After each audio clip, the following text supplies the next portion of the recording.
Şimdi Milli Eğitim Bakanlığı bir genelge yayınladı, Ramazan etkinliği diye. Aslında bu Milli Eğitim Bakanlığı'nın yayınladığı bir şey değil, cemaatlerin ve tarikatların Milli Eğitim Bakanı'na yayınlattığı bir genelge oldu. Çünkü bir bakanlık, bir Milli Eğitim Bakanlığı tüm dillere eşit yaklaşması gerekiyor.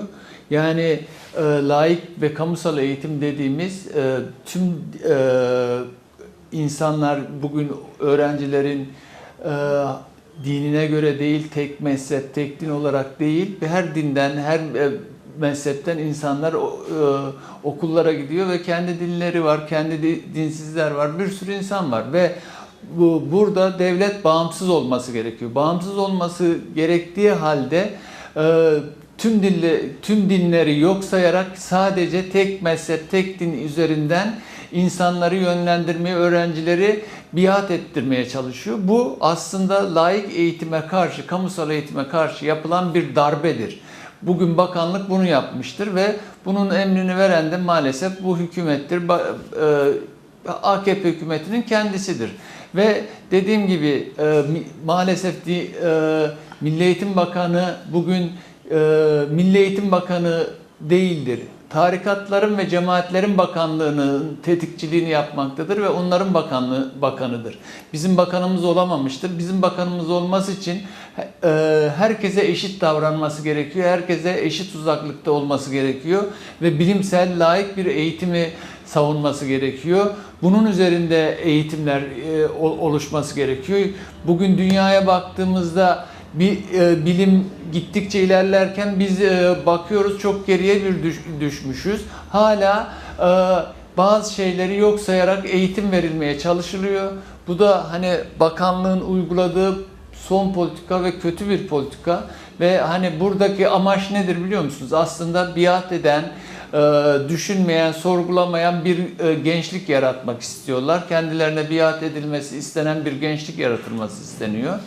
Bunun için çalışılıyor ve bunun için ellerinden geleni yapıyorlar. İşte Türkiye'deki dedik ya, kamusal eğitimi ortadan kaldırdılar, parasız eğitimi ortadan kaldırdılar, sağlığı öyle, işte laik eğitimi ortadan kaldırıyorlar. Yani gittikçe cemaatlerin ve de gerici bir zihniyetin ortaya getirilmesi için ellerinden geleni yapıyorlar.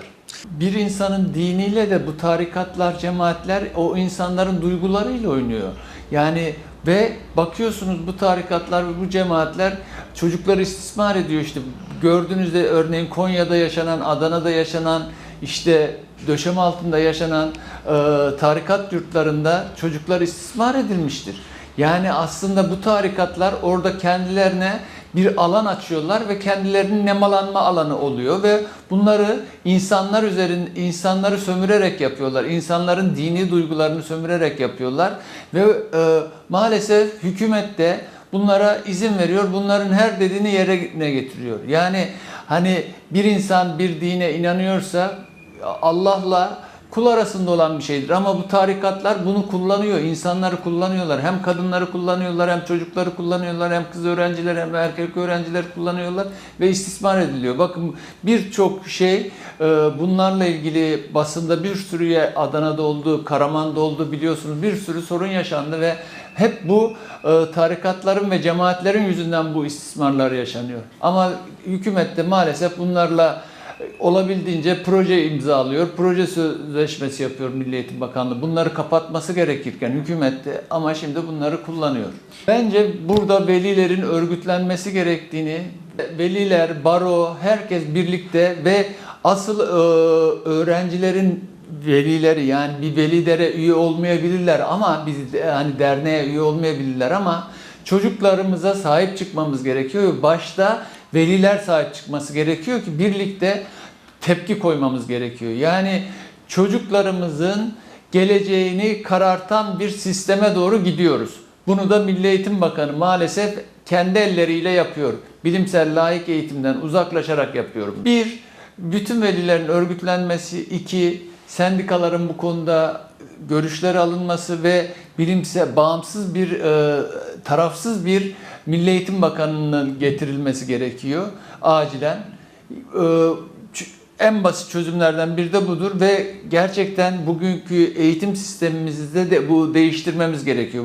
İşte yüzyılın marif modeli deniliyor ya, bunu aslında böyle bir şey yok. Tamamen gerici bir zihniyete doğru gittiğimizin göstergesidir bu. Ve öğretmenlere bir sürü angarya işler yükleniyor. Bir sürü projeler yükleniyor.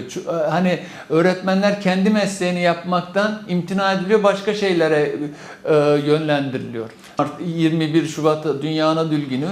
Bununla ilgili bile hükümet hiçbir şey yapmıyor. Yani kendi ana dilinde eğitim almayan bir çocuk 2 yıl eğitimden geri kalmış durumdadır.